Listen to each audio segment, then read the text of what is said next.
존경하는 재판관님, 흔히 재판 과정에서 변호사들이나 검사들이 판사를 호칭할 때 이런 말을 하곤 하죠. 하지만 어제 대법원이 공개한 미공개 문건을 보면 앞으로 이런 호칭을 쓸 수 있을까 하는 의문까지 듭니다. 국민을 이기적인 존재라고 폄하하면서 상고법원 도입에 열을 올렸던 양승태 대법원 자세한 내용 전문가들과 분석해 보도록 하겠습니다. 이종훈 정치평론가 또 배종호 세한대 교수 나오셨습니다. 안녕하십니까? 안녕하세요. 안녕하십니까? 어제 이제 계속 추가 공개된 문건들을 계속 확인하셨을 것 같은데요. 내용이 방대하다고 표현하는 게 맞을 것 같습니다. 그리고 특히 짚어야 될 중요한 내용들도 너무나 많고요. 일단 이걸 어떻게 좀 정리하면서 이야기를 해나가야 될까 싶은데 로비의 대상으로 좀 정리를 하면 좋을 것 같다는 생각이 좀 들었습니다. 우선 청와대와 여당을 설득하기 위한 정황이 상당히 많이 드러났습니다. 이 내용 좀 정리해 주시죠. 네. 그러니까 이제 상고법원 만들려면 예. 그러니까 법을 통과시켜야 되는데 법을 제출할 수 있는 주체는 두 군데죠. 그러니까 대통령 또는 이제 행정부. 그렇죠. 그다음에 이제 국회입니다. 예. 자, 그런데 일단은 가장 중요한 것은 역시 대통령의 의지가 반영이 돼야 된다라는 생각을 이제 한 겁니다. 그래서 대통령을 이제 목표로 삼았어요. 자, 그런데 보니까 이 민정수석실을 통해서 결국 이제 대통령에게 뭐 이런 사법체계에 관련한 여러 그렇습니다. 가지 제도 개선 안을 이제 이야기를 해야 당시 되는데 민정수석은 우병우 그때 전 민정수석은 예. 그러니까 뭐 우병우 전 수석 아시다시피 이제 검찰 출신, 검찰 라인이 민정수석 라인을 다 장악을 하고 있는 상황. 자, 검찰 쪽에서는 이 상고법원 설치에 대해서 당연히 반대를 하는 상황이었다는 거죠. 자, 그래서 그럼 우회로를 뚫어야 되겠다 이런 생각을 이제 한 거죠.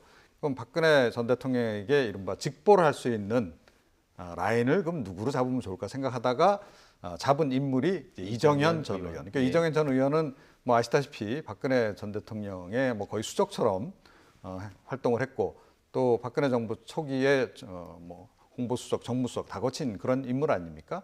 자, 그래서 이정현 의원을 이제 먼저 공략을 해서 설득을 한 다음에 대통령을 만날 수 있도록 이렇게 다리가 되는 역할을 그런 걸 요구를 했고, 그럼 대통령을 만났을 때 뭘 가지고 거래를 할 거냐?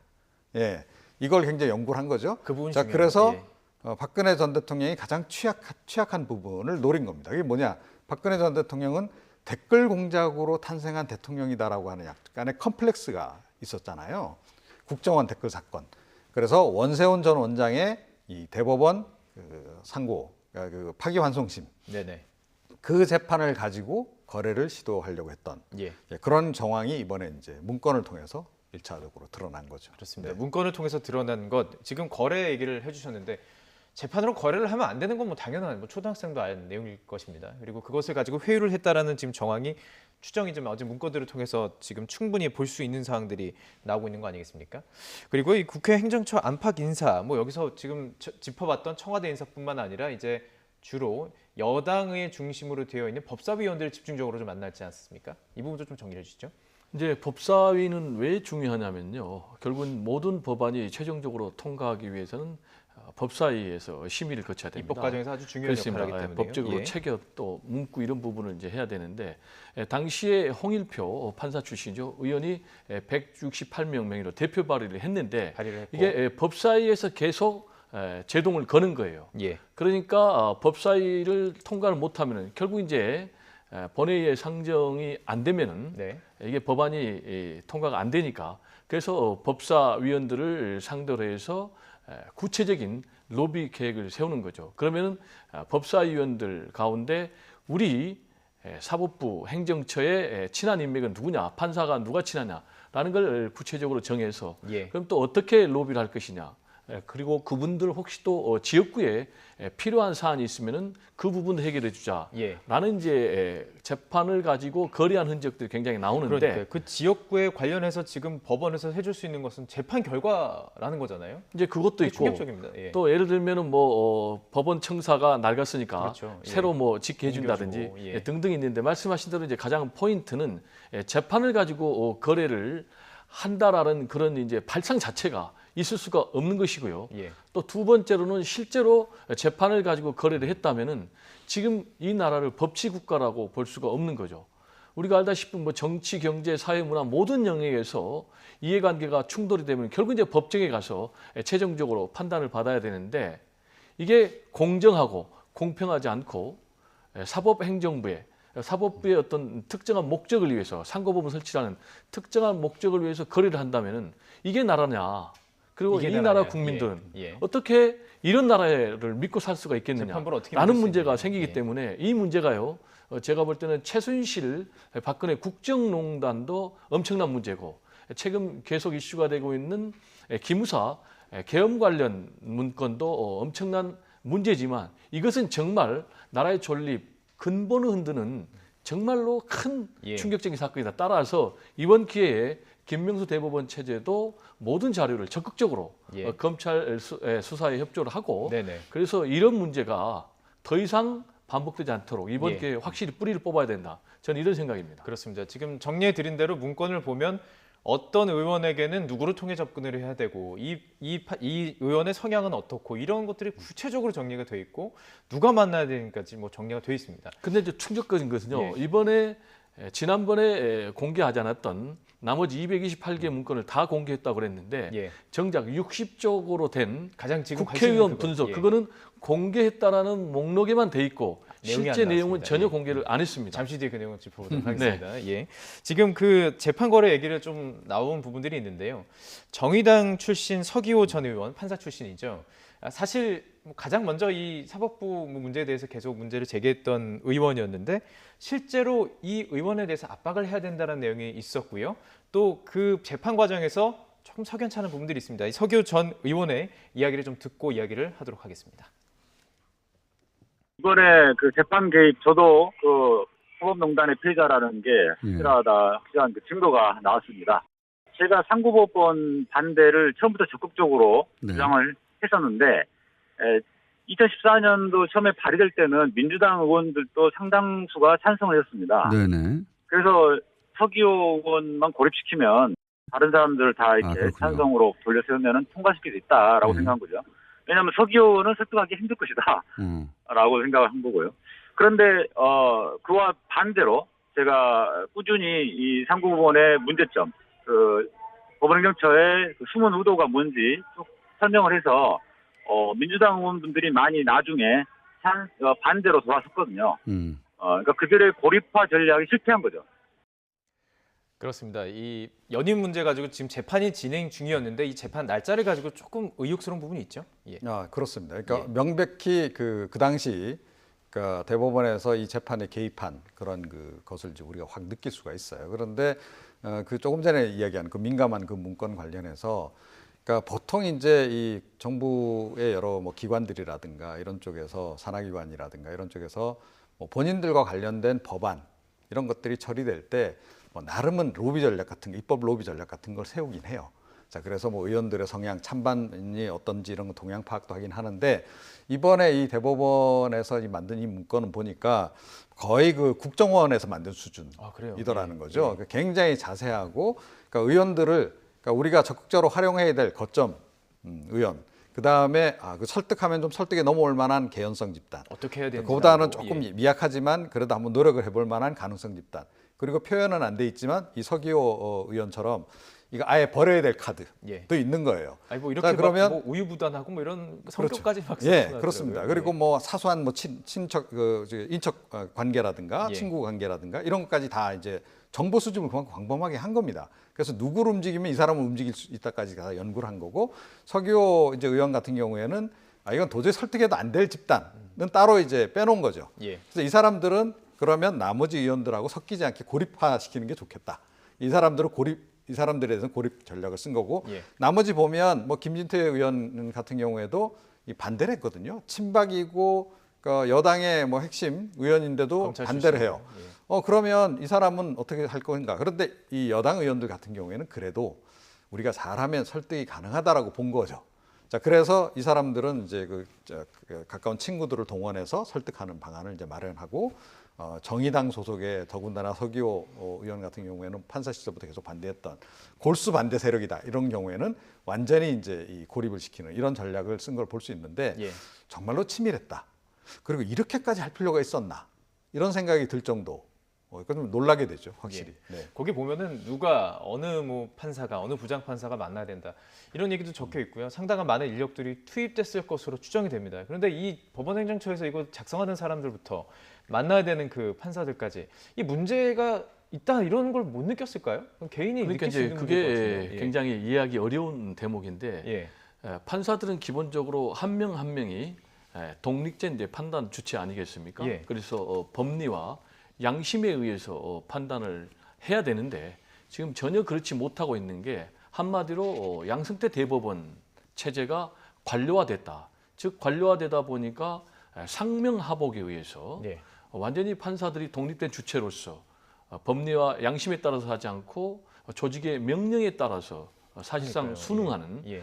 그런 모습을 보여주고 있는데 그럼 왜 이런 일이 벌어졌느냐라면은 양승태 대법원장이 완전히 인사권을 가지고 대법원장을 통해서 대법원장 인사권을 다 예. 대법원 인사권을 갖고 있고 판사들 예. 그리고 또 행정처를 통해서 일반 판사들 승진 인사권 다 갖고 있기 때문에 네. 그렇게 해서 통제해서 결국 뭐 양심 있는 판사들도 있겠지만 대다수의 판사들이 이런 현실의 수능 내지는 좀 굴정한 것 아니냐라는 예. 생각이 좀 들고요. 예. 예. 지금 서기호 의원과 관련해서 굉장히 중요한 포인트가 이겁니다. 지금 뭐냐면은 의혹으로만 제기됐던 그런 부분이 재판에 개입한 것으로 증명이 됐다라고 서기호 의원은 주장을 하고 주장하고 있거든요. 있죠. 예. 그게 뭐냐면은 서기호 의원이 각하 빅녀시라는 이제 그런 SNS를 이명박 통해서 전 대통령을 비하하는 그런 발언과 관련해서 등등해서 결국은 이제 판사 재임용에서 탈락하지 않습니까?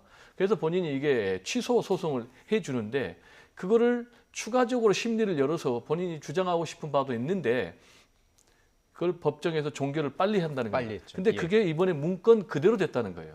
그리고 또 날짜까지 하나는 거의 그렇습니다. 날짜가 정확히 맞아 떨어졌죠. 네, 날짜까지 거의 정확하게 맞아 떨어진 것은 예. 그동안에 지금 우리들이 확인이 되고 있지 않지만은 결국은 양승태 대법원 사법행정처에서 그림 그대로 됐다는 걸 하나 보여주는 상징적인 사건이기 때문에 굉장히 문제가 있고 또 하나는 서기호 전 의원 같은 경우는 일반 국민이 아니고 어쨌든 간에 정의당이지만 현역 국회의원 아닙니까? 예. 그럼 현역 국회의원의 재판에 대해서도 이렇게 개입을 하는데 그러면 일반 국민들 재판은 어떻게 할 것인가? 라는 문제가 나오고 있거든요. 예, 예. 그래서 서기 의원이 특별법을 제정해서 내 재판을 다시 재판을 받게 해달라 이렇게 요구를 하고 있기 때문에 네네. 이번 사법부 농단 파동이 어떻게 결론이 나느냐에 따라서 예. 재재판을 요구하는 그런 움직임들도 상당히 많아지지 않을까 그렇습니다. 이런 생각이 말씀해 듭니다. 주신 대로 문건에 있는 날짜까지 거의 일치하게 실제 재판이 이루어졌습니다. 재판부가 그 문건대로 움직였다라는 의혹을 거의 증명됐다라는 표현이 어떻게 받아들일 수 있을 부분인데요. 법원행정처가 작성한 문건에는 민원 해결을 바탕으로 의원을 포섭하는 그 대목, 바로 이 부분에 대해서 주목을 하면서 민주당 박주민 의원은 당시 법원행정처가 흥신소 역할을 했다 이렇게 비판까지 했습니다. 들어보시죠. 대한 성향이라든지 민원을 분석하는 파일에 보면은요, 특정 의원을 거론하면서 그 의원의 지역구 관련된 사건이 현재 법원에 있다. 그런데 그 의원은 상고법원에 별로 관심이 없다. 그러니까 그 의원의 사건을 계속 들고 있을 필요가 있다. 이런 문건이 있었어요. 그러면은 법원의 어떤 요구나 이런 것에 대해서 좀 민감하게 생각하지 않을까? 이런 문건들도 나와서 이런 것도 일종의 재판거래 아닙니까? 청와대가 관심 갖는 사건의 경우에는 필히 대법원이 다루고 대법원이 다룰 때도 청와대의 의사라든지 영향력을 반영해 주겠다. 또 반영해 줄 수도 있다. 이런 내용으로 읽히지 않습니까? 제가 본 문건들만 해도 굉장히 많은 내용들이 포함되어 있어서 이게 과연 진짜 법원의 사무 행정을 뒷받침해 주는 조직인지 아니면 불법적인 정보 수집 및 분석을 하는 흥신소인지 알 수가 없다는 느낌을 받고 있어요. 흥신소, 정보 수집 분석을 하는 곳, 사실 행정력이 낭비됐다라고도 볼 수도 있고요. 실제로 문건을 보면 조금 전에 말씀해 주신 대로 이 정보를 또 어떻게 수입했을까 이것도 상당히 궁금합니다. 네, 흥신소라고 표현하셨는데 예. 저는 이거 거의 국정원 수준이다라고 말씀드렸지 않습니까? 제가 보기에는 이 양승태 전 대법원장 시절에 법원 행정처가 사실은 법원 정보처 역할을 한 것 같아요. 그러니까 거의 보니까 이 제가 문건 내용을 봐서는 대검찰청 정보라인, 말할 것도 없고 네. 국정원 정보라인, 국내 뭐 정보관 동원해서 정보 수집하는 거 다 알고 있지 혹은 않습니까? 기무사까지 예, 전할 수 그러니까요. 있을 것 같고요. 그러니까 그런 정도까지 이 지금 완성도가 높은 이런 보고서를 지금 만들어내고 있다라는 거예요. 그래서 그런데 이제 문제는 법원 행정처가 그러면 이게 자기네들이 자의적으로 그러니까 이 대법원장의 재가도 안 받고 이런 일을 했을까라는 거예요. 양승태 전 대법원장이 결국 주문을 했기 때문에 법원 행정처가 법원 정보처 역할을 하게 됐을 가능성이 높다라고 좀 보거든요. 그럼 양승태 전 대법원장은 도대체 이 상고법원을 통해서 뭘 이루려고 했던 것인가라고 하는 그 의문, 근본적인 의문을 좀 갖게 되는데 예. 제가 보기에는 뭐 최소한 사법부 독재를 꿈꿨던 것 같다. 사법부 독재. 예. 그러니까 삼권 분리가 좀 돼 있잖아요. 삼부로 좀 분리가 돼 있는데, 그러니까 상대적으로 사법부가 별로 존재감이 없는 그런 상황이었는데, 그러니까 이 상고법원을 만드는 걸 통해서 사법부의 그 입지를 다른 두 부서, 그러니까 행정부나 입법부에 비해서 더 오히려 우위에 두는 예. 그런 방향으로 가져가려고 했던 거 아닌가라는 생각을 좀 하게 돼요. 예. 그래서 제가 언뜻 떠오르는 게 이 사실은 토마스 제퍼슨 미국 대통령이 연방 대법원을 만들 당시에 사법부 독재에 대해서 굉장히 우려를 했었거든요. 미국은 아시다시피 연방국가 아닙니까? 예. 자, 그런데 연방재판부가 이렇게 연방 대법원이 만들어지게 되면 이게 뭐 각 주회를 비롯해서 이걸 능가하는 집단이 된다. 자, 그러면 이걸 누가 통제할 것이냐라고 하는 그런 걱정을 했던 적이 있어요. 그런데 그게 바로 연상이 되더라고요. 그래서 양승태 전 대법원장이 꿈꿨던 건 바로 그런 세상이 아니었는가. 예. 본인이 재임 기간 동안에 그렇게 이제 강한 사법부를 만들어서 예. 본인이 그 수장을 하는 것을 좀 꿈꿨던 거 아닌가 이런 생각을 하게 되고 예. 더 나아가서 뭐 자기가 차후에 뭐 이해창 전 총재처럼 대법원 출신으로서 정계에 진출해서 대권에 도전하는 것까지도 꿈꾼 게 아닐까라는 예. 생각을 하게 돼요. 왜 그런 생각을 자꾸 하게 되냐 하면 이게 상고법원 그냥 만드는 정도 가지고 이렇게까지 많은 노력을 과연 기울일 필요가 있었을까? 임기가 있으니까요. 예, 하는 그런 생각을 하게 된다는 거죠. 그러니까 사실은 그 재판관으로서 대법원장까지 가게 되면 최고의 영예 아닙니까? 그 이상의 영예는 사실은 없다고 봐야 되는 거예요. 그런데 그 뒤에 뭔가 꿈꾸지 않았다면 과연 이렇게까지 직원들을 동원해서 그리고 본인들도 조금 전에 말씀하셨듯이 분명히 이게 나중에 문제가 될 수 있을 거라는 생각을 했을 거란 말이에요. 충분히 할 수 있을 것 같은데요. 그런 판단을 예. 못할 정도의 그러니까 판단력이 없는 부족한 예. 분들도 아니고, 자 그랬을 때 합리적인 추론을 해보면 그런 추론도 가능하다 이런 생각을 하게 됩니다. 네. 예, 이미 뭐 이제 말이 나왔으니까요. 도대체 왜 이렇게 단직의 사법부의 독재, 사법부 안에서의 또 권력의 독점 뭐 이런 것도 추측할 수 있을 것 같고요. 어떻게 보십니까 이 부분에 대해서? 추가하시고 싶은 말씀 있을 것 상당히 같은데. 저는 동의하는 부분인데요. 예. 어떤 행동을 하면은 반드시 동기가 있지 않겠습니까? 네. 그럼 결국 그 동기가 뭘까라는 부분은 이제 본인은 말 안 하니까 본인은 뭐 상고법원의 필요성만 얘기하니까 그렇지만은 최근의 문건들을 보면은 권력을 향한 집착이 굉장히 강하다라는 걸 느낄 수가 있어요. 네네. 제가 볼 때는 거의 권력에 대해서 중독된 그런 모습까지 느껴지거든요. 그게 무슨 얘기냐면 상고법원을 설치를 하게 되면은 사법부의 인사권을 완전히 장악하게 됩니다. 왜냐하면 지금 현재 대법관이 13명이니까 숫자가 한정돼 있기 때문에 나머지 판사들은 결국은 대법관이 되기 위해서 사실상 모든 인사권을 양승태 대법원장이 쥐고 있기 때문에 거기에 잘 보여야 되고 네네. 또 계속해서 이제 뭐 고등법원 부장판사 돼야 되니까 다 눈치를 봐야 되는 상황인데 상고법원을 설치하게 되면 상고법원 판사 자리가 생기는 거거든요. 그럼 이제 더 많은 인사권을 갖게 되거든요. 그리고 힘이 더 더 많은 세지고. 사람을 통제하게 예. 되고 그러니까 결국은 법관을 통제하게 되고 예. 그럼 법관을 통제하게 되면은 뭘 통제하게 되냐면 재판을 통제하게 되는 것입니다. 그럼 재판을 통제하게 되면은 재판을 가지고 정치 권력 예. 또는 나머지 모든 권력과 거래를 할 수 있는 거예요. 예. 그렇게 되면은 결국은 본인이 대한민국의 모든 권력을 쥐락펴락할 수도 있지 않나라는 그런 예. 욕심 예. 또는 망상이 느껴지는 예. 그런 대목입니다. 양승태 대법원장은 사실 전 대법원장은 보수색이 강했던 분이고요. 뭐 언론 분석에 따르면 사법부 전체 보수화를 추구한 것은 아닌가 이런 뭐 추정도 나오고 있습니다. 자, 사실 이런 부분들을 견제해야 되는 것이 뭐 당연히 입법부에게도 있겠지만 언론의 역할도 상당히 큰 거 아니겠습니까? 그런데 지금 조선일보를 통해서 언론 플레이를 펼치겠다라는 것이 아주 세세 구체적으로 나오지 않았습니까? 어떤 네. 내용이죠? 예. 그러니까요. 그러니까 이제 언론 대비 계획도 세운 거죠. 그러니까 언론도 우리 편으로 만들어야 된다라는 건 물론 이제 입법 과정에서 누구라도 그런 생각을 할 수 있는 건데, 근데 이 지금 양승태 전 대법원장은 그 중에서도 특히 보수 중에 보수 언론을 택한 거죠. 그래서 일부러 이쪽을 이제 확실하게 내 편으로 만들어야 되겠다라는 이제 생각을 이제 한 것으로 이렇게 이제 보이고, 그러니까 여기서도 보면 또 다시 조금 전에 말씀드렸듯이 이 사법부 독재를 꿈꿨던 거 아닌가라고 하는 생각을 하게 하는 거죠. 그러니까 기본적으로 권력자들은 다 언론을 좀 통제하고 싶어하는 그런 욕구가 있잖아요. 예. 그런데 이분은 그걸 가감없이 사실은 이런 대목에서도 드러냈다, 이렇게 볼 수 있는 겁니다. 예. 그런데 좀 문제는 그 책정도에 있는 그 사법부에 대한 홍보 예산이 있잖아요. 한 10억 원 정도, 9억 9천 정도 되는 것이라고 보이는데, 이게 실제로 만약에 조선일보로 광고비로 들어갔느냐, 이 부분도 상당히 논란이 될 수 있는 여부 아닐까요? 이제 그 부분도 제가 볼 때는 결국은 검찰 수사를 통해서 예. 밝혀야 될 것 같습니다. 결국은 상고법을 설치하기 위해서는 여론이 중요한 거 아니겠습니까? 그래서 여론을 형성하기 위해서는 언론이 또 중요하고, 특히 이제 보수 세력의 여론이 굉장히 중요하다고 판단한 것 같아요. 예. 그래서 집중적으로 공략할 언론 매체를 이제 조선일보로 선택을 했고, 이 문건을 보면은 조선일보를 통해서 우호적인 여론을 만든다. 우호적인 여론을 만들기 위해서는 뭐 칼럼도 하고 특집 기획 기사도 올리고 또 설문 여론조사도 실린다라는 대목이 있거든요. 또 하나는 설문조사를 하기 위해서는 여론조사를 해야 되니까 예. 비용이 들지 않습니까? 그렇죠. 그래서 그 비용을 조선일보에 광고를 내줘서 충당하게 해주자라는 대목까지 나오거든요.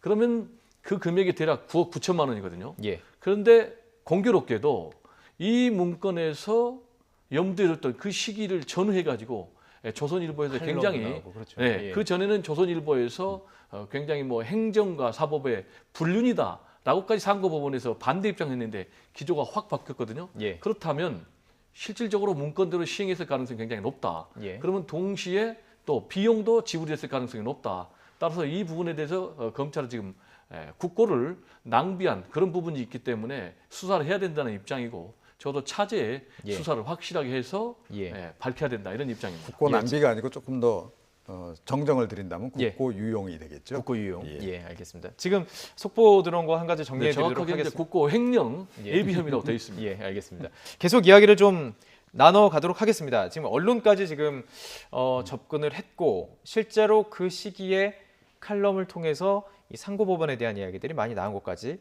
이야기를 좀 나눠봤습니다. 그리고 한 가지 눈에 띄는 대목은요, 바로 이 부분입니다. 국민을 이기적인 존재다. 그래서 대법원에서 다 이렇게 좀 뭐 판단을 받으려고 한다. 그리고 법관은 이성적이다. 이 문구, 이건 받아들일 수 없는, 정말 어떻게 보셨습니까? 네, 그러니까 국민 개돼지 발언 이후에 가장 충격적인 발언이었죠. 그런데 이 지금 내용을 보게 되면 이런 겁니다. 실제로 뭐 그런 경향성이 있긴 해요. 그러니까 우리 국민들이 보통 재판을 시작하면 기본적으로 이 대법원까지는 끝까지 가보려고 하는 그런 경향이 이제 있습니다. 그래서 대법원에 상당히 많은 사건들이 지금 몰려 있고, 그러다 보니까 대법관들의 이제 그 업무량이 많은 것도 분명해요.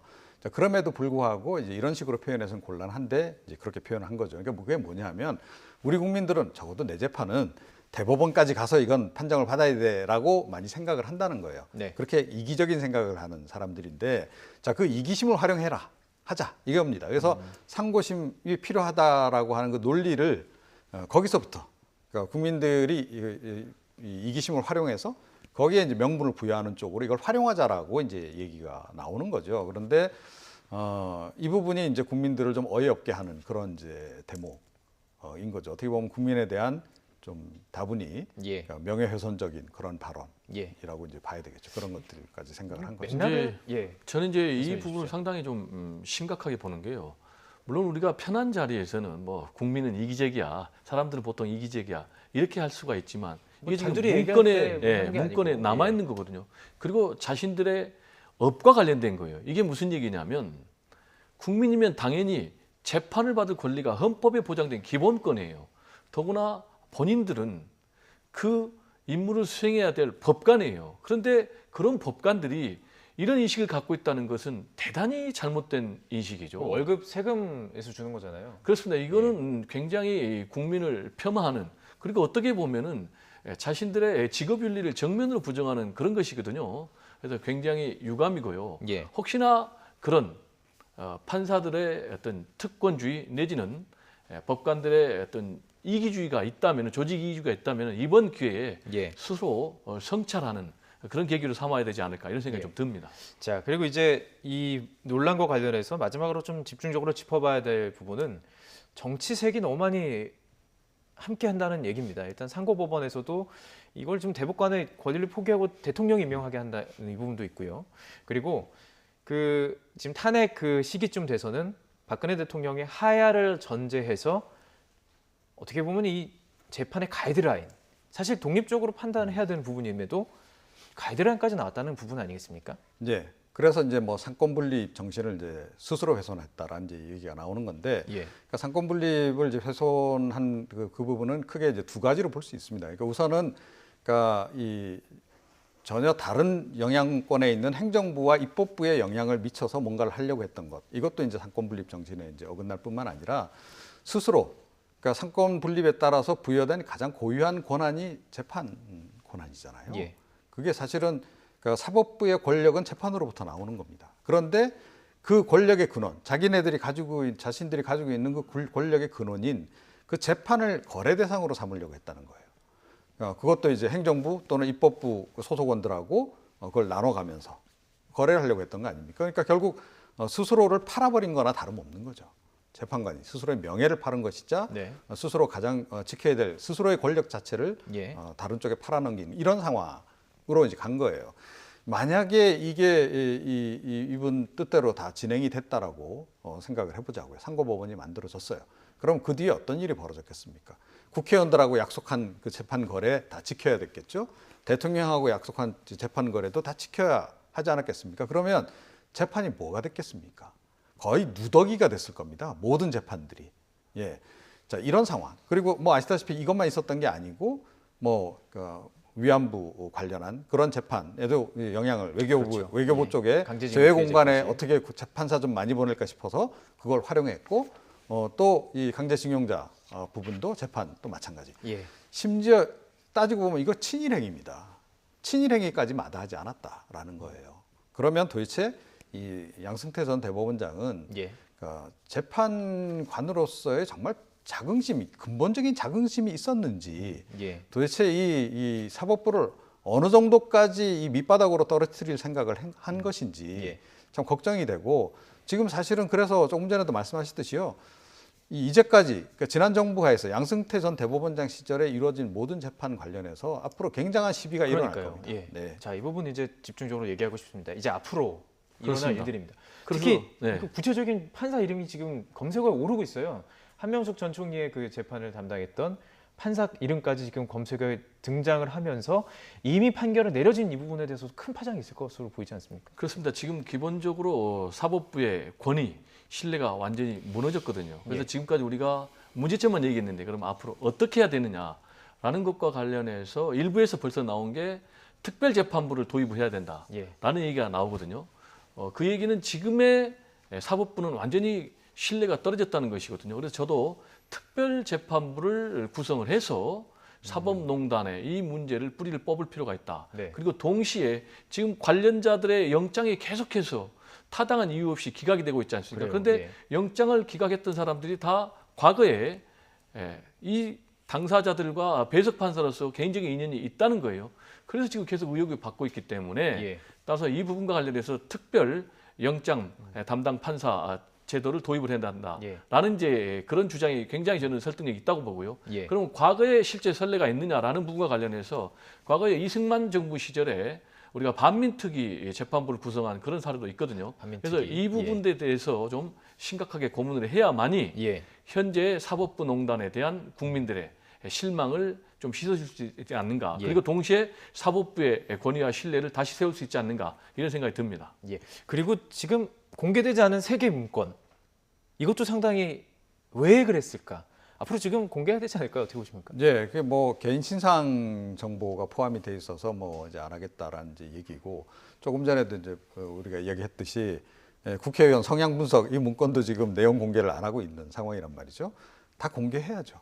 예, 그걸 왜 공개를 안 합니까? 그리고 분명히 이제 개인 이름이 들어가서 뭐 이제 뭐 사적인 내용도 포함이 돼 있을 수도 있다라고 저는 생각이 돼요. 예. 그러니까 이런 정도까지 뭐 그러니까 이 법원 행정처가 정보처 역할을 하면서 정보 수집을 했다면 뭐 관련된 이 사법 자신들의 뜻한 바를 달성하기 위해서 예. 아마 여러 가지 비위들도 많이 캤을 거다라고 생각을 해요. 정치인들 말할 것도 없고 또 내부의 또 불만 세력 다 그 뒷조사도 하고 뭐 아마 했을 것 같고 그런 정보가 이제 꽤 있을 겁니다. 그러면 또 뭐 금정 관련 내용도 있을 것이고 예. 또 요즘 뭐 미투 운동 관련한 뭐 이런 내용도 섞여 있지 않을까라고 예. 추정이 돼요. 자, 예. 그래서 이제 공개를 안 하는 건데 다 해야 한다. 예. 지금 이 국면에서는 어쩔 수 없다. 그리고 전면적으로 정말 이 사법부 인적 쇄신을 한번 해야 하는 상황이 아닌가. 예. 전 그렇게 생각합니다. 검찰 수사도 어떤 파장을 영향을 끼칠지 관심 갖고 지켜봐야 될 것 같습니다.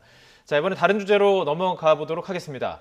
시민단체인 군인권센터가 기무사와 관련한 각종 폭로를 주도하자 김성태 원내대표가 임태훈 소장의 성정체성을 거론하면서 양측 간의 날선 공방이 벌어졌습니다. 관련 영상 보고 자세한 이야기 나눠가겠습니다. 기무사가 대통령과 장관의 긴밀한 국정 토의를 감시할 까닭이 없다. 지휘권자까지 감시하는 실태라면 기무사가 벌이는 도감청의 범위는 짐작조차 하기 어려울 것으로 보인다.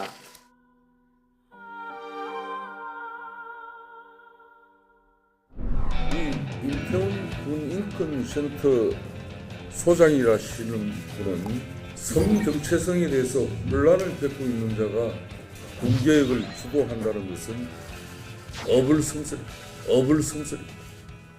화면에 비춰진 그 하장만이 한 그 모습, 기무사 계획과 군 계획을 이야기하는 게 지금 상황이 맞는 것인지 많은 국민들이 우리 당에 연락이 왔습니다. 그 분장하고 하는 게 뭐 잘못된 건지는 잘 모르겠습니다만 뭐 의원님들 다들 TV 출연하실 때 다 분장하지 않나요? 앞으로 방송사들 화장품 값은 아끼게 되어서 다행입니다. 이게 공당의 대표의 입에서 나온 소리인지 아니 시정 잡배가 하는 소리인지 이제 막장까지 가는구나라는 생각이 들었습니다. 또한 양심적 병력 거부를 선언하고 구속됐었던 전력이 있는 자.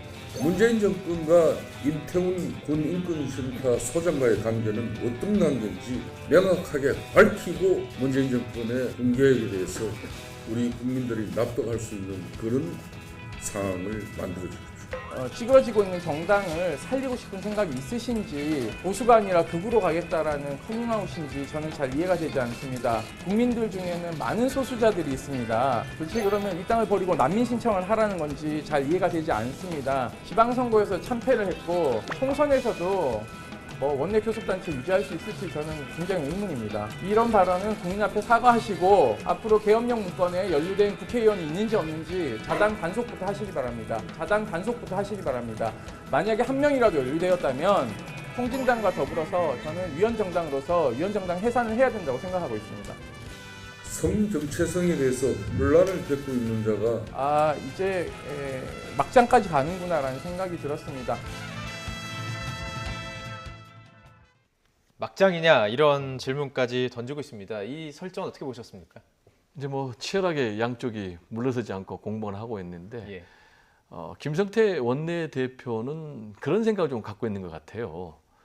지금 최순실 박근혜 국정농단으로 사실상 보수가 괴멸된 상태였는데 이번에 기무사 계엄 문건까지 터져가지고 이게 사법처벌이 되면은 정말로 더 치명타를 입는다.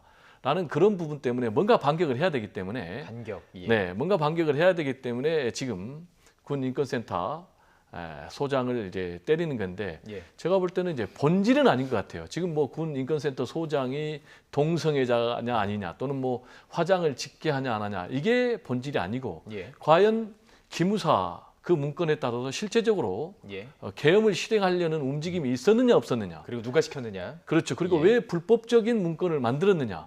그리고 실정법을 넘었느냐 안 넘었느냐. 그리고 헌법을 위반한 것이냐 안 하는 것이냐. 내란 음모냐 아니냐. 이런 부분. 그리고 말씀하신 대로 과연 그 뒤에 배후 세력은 누군가 황교안 당시 대통령 권한대행이 몰랐겠느냐.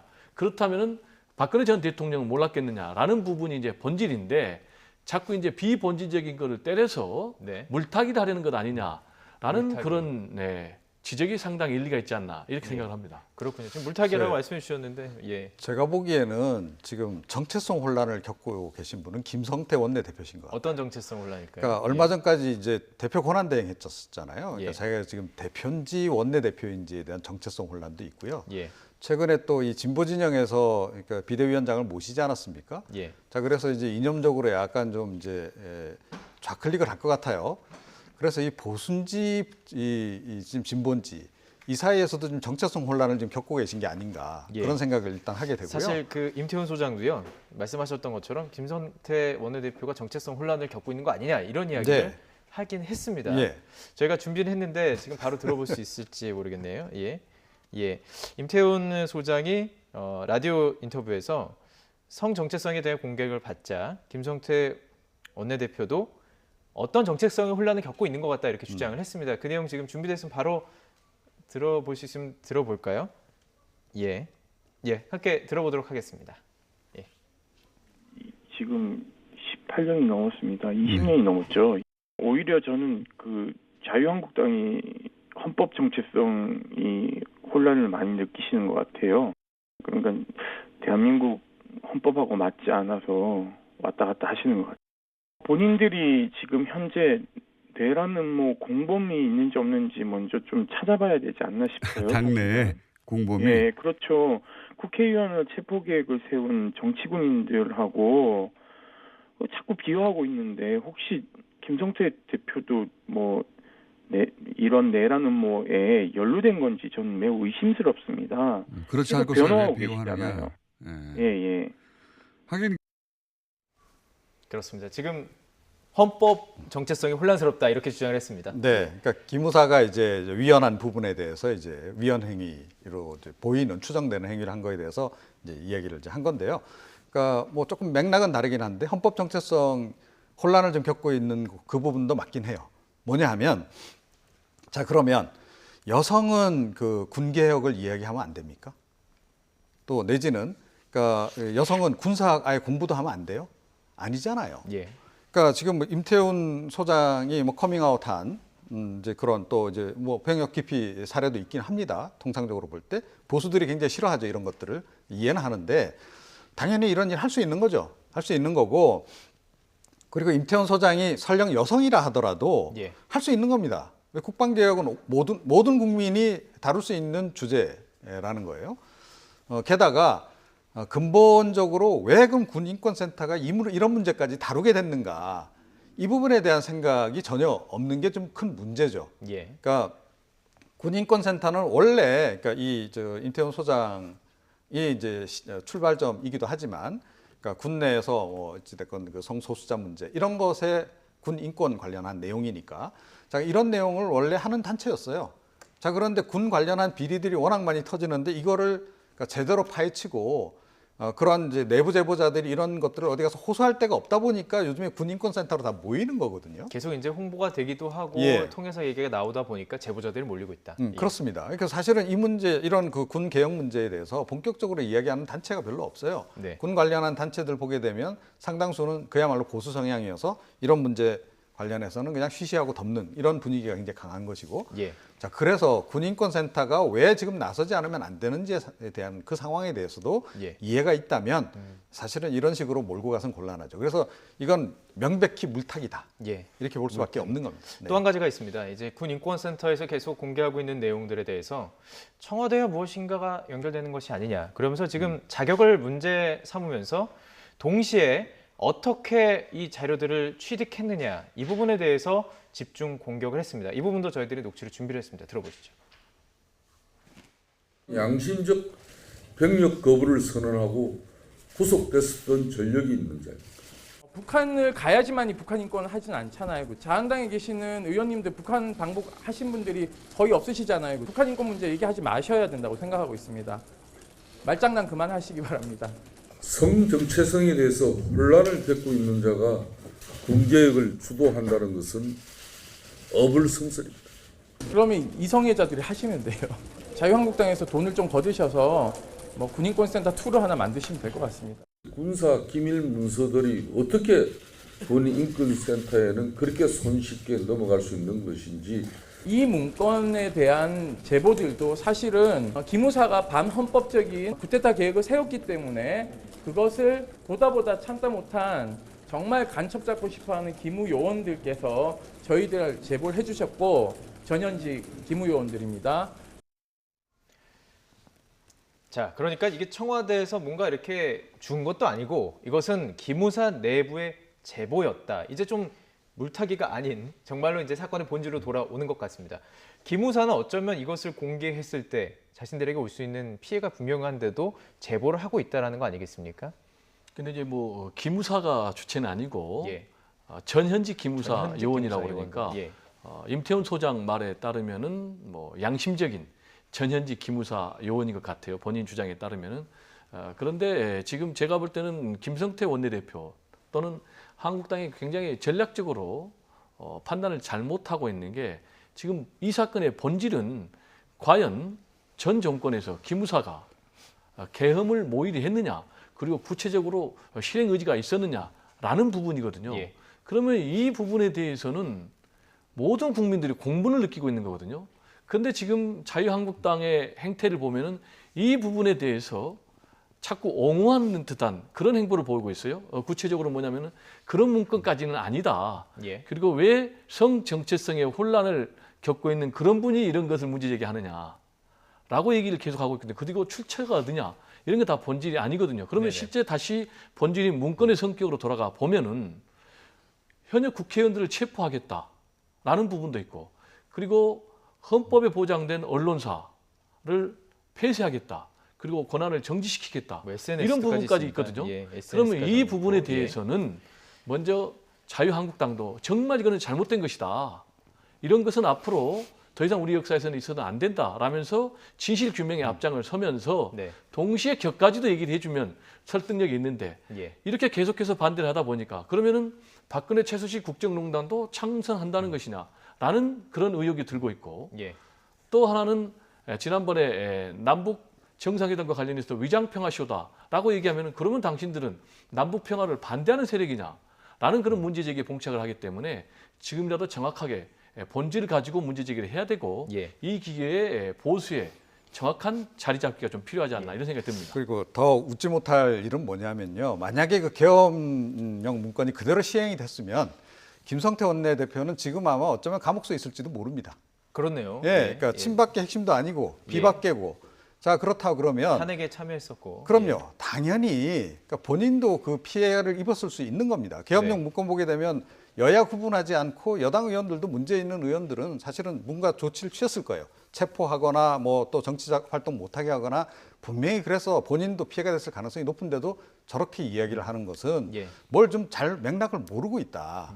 이렇게 이야기할 수밖에 없습니다. 한 가지가 더 있습니다. 2004년 탄핵 정국에서도 비슷한 문건이 작성됐다. 그러니까 비슷한 계엄령에 대한 어떤 계획이라든지 뭐 이런 것들을 그런 문서가 작성됐다 이렇게 김성태 원내대표가 주장을 하고 있습니다.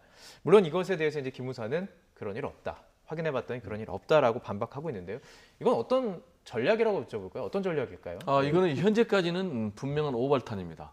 지금 말씀하신 대로 김성태 원내대표가 계속해서 문제 제기하면서 지금 계엄 문건을 정당화하는 쪽에 멘트를 계속 날리고 있잖아요. 그 멘트 중에 하나가 실제로 과거 노무현 대통령 시절에 탄핵이 소추안이 가결됐을 때도 기무사에서 계엄을 검토한 문건이 있다라고 얘기를 했거든요. 그런데 네네. 현재까지 기무사에는 공식적으로 그런 문건이 없다라고 예. 얘기를 했거든요. 그러면 그때 당시에는 어떻게 했냐면은 그건 대행 체제에서 비상 체제를 유지했고 그리고 경찰도 질서 유지하고 그리고 군 지휘관들이 휴가를 가지 말고 얘기하고. 기무산도 더 경계태세를 강화하라 이런 정도였거든요. 그럼 제가 볼 때는 이런 정도가 합리적인 수준이다. 실제로 지난번 촛불 집회 같은 경우는 평화적인 집회 아니었습니까?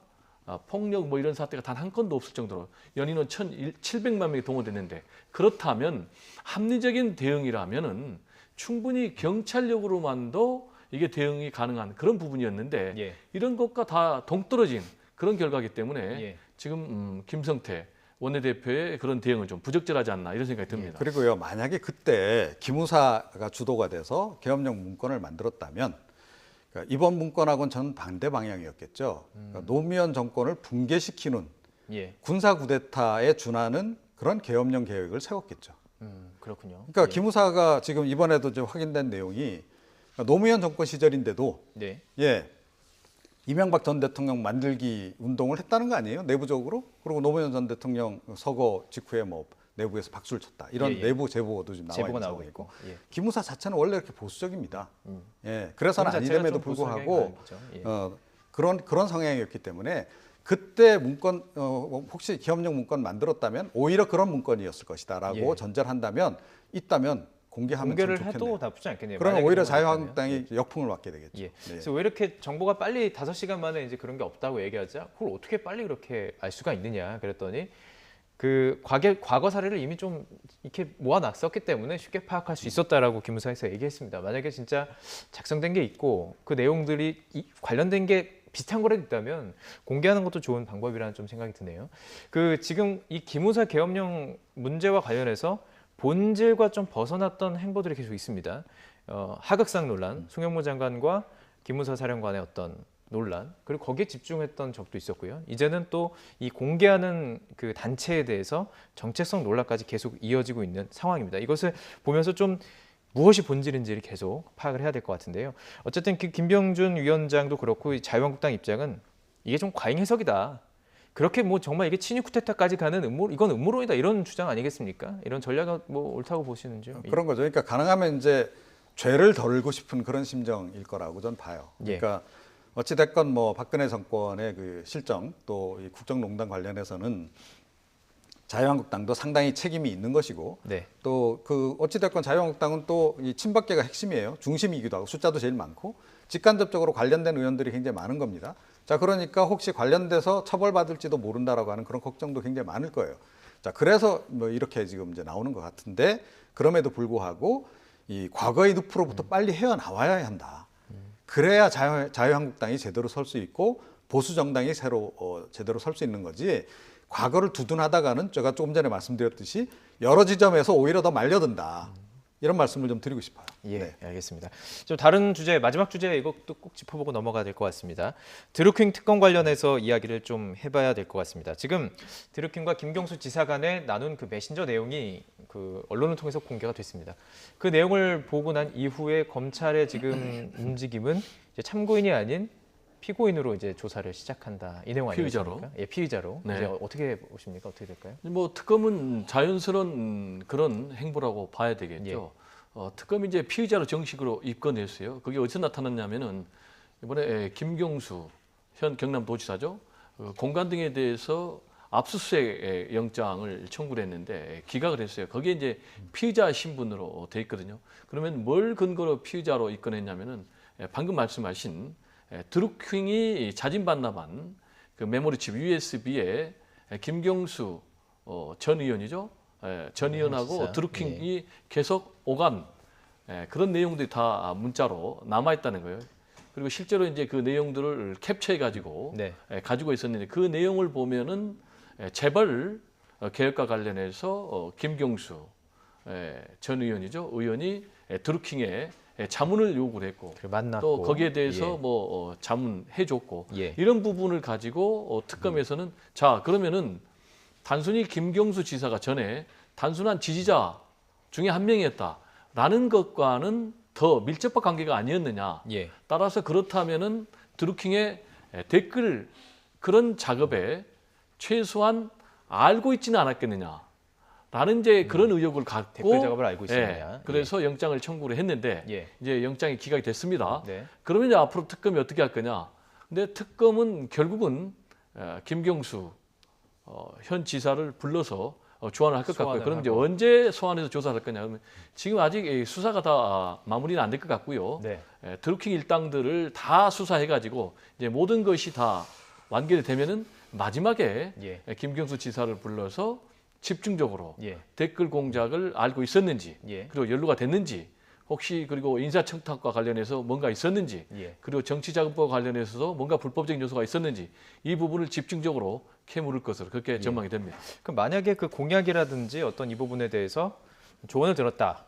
여기까지 입증할 수 있는 증거가 만약에 특검이 가지고 있습니다. 그런데 이게 드루킹의 이권까지 연결이 됐느냐, 이 연결고리가 사실은 가장 중요할 것 같은데 사실 지금 그런 연결고리는 없는 거 아니겠습니까? 김경수 의원 측에서는, 전 의원 측에서는, 지사 측에서는 그걸 원하는 거를 아예 끊었던 거 아니겠습니까? 예. 근데 없진 않죠. 예. 그러니까 인사청탁이 이제 일단은 현재까지 들어갔고, 드러나 있는 예. 거죠. 자, 계속해서 이야기 나눠가겠습니다.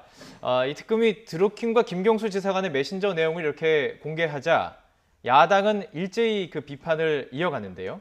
바른미래당 의원들 또 비상대책위원장 목소리를 높였습니다. 함께 들어보시죠. 특검팀이 확보한 김 지사와 드루킹의 지난해 1월 5일자 메신저 내용에 따르면 이들은 문재인 대선 후보의 재벌 개혁 방안까지 주고받은 것으로 드러났습니다.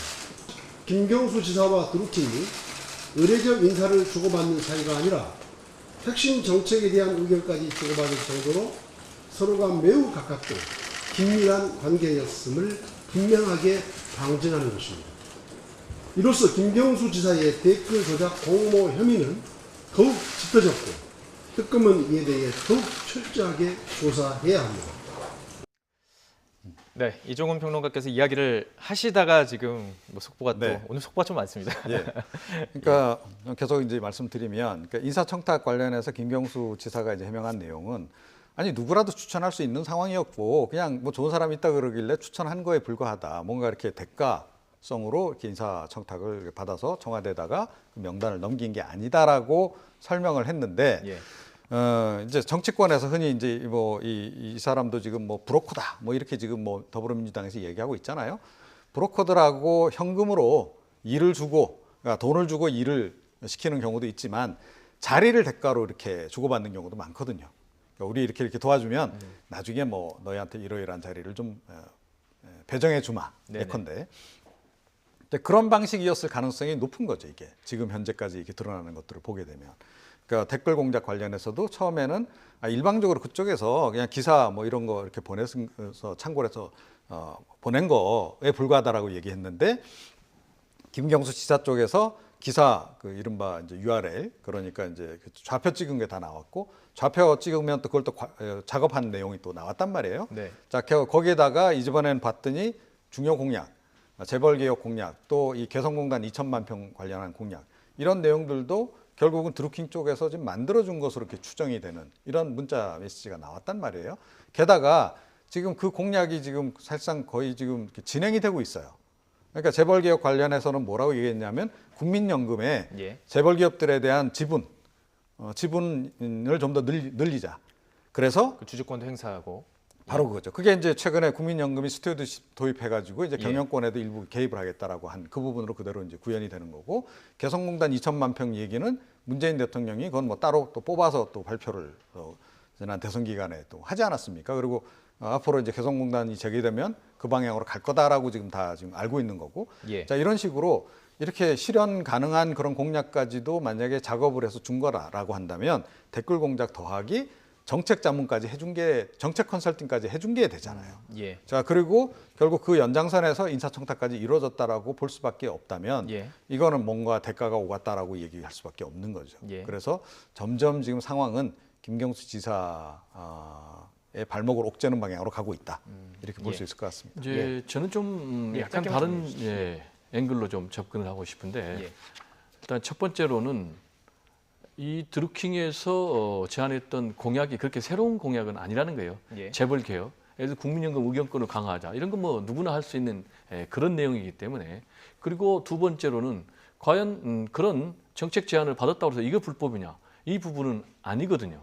그리고 이제 세 번째로 자리 대가성 관련해서는 그거는 실제적으로 자리를 안 줘도 준다고 할 경우에는 그거는 법 위반입니다. 그러나 상대방은 요구를 했겠죠. 그걸 잘 아니까 제가 볼 때는 그걸 딱 부러지게 예. 법 위반하는 그런 부분은 제가 볼 때는 안 했을 것 같고 문제는 예. 결국은 댓글 조작을 알았느냐 못 알았느냐 이제 이 부분인데 댓글 조작, 이걸 예. 어떻게 증거로 네. 특검이 입증을 하느냐 안 하느냐 이게 특검 수사의 핵심이다 이렇게 말씀드리고 싶습니다. 알겠습니다. 두 분 말씀 오늘 여기까지 듣도록 해야 되겠습니다. 지금까지 정치평론가 이종훈 정치평론가 그리고 배종우 세한대 교수와 함께 이야기 나눠봤습니다. 말씀 고맙습니다. 네, 감사합니다.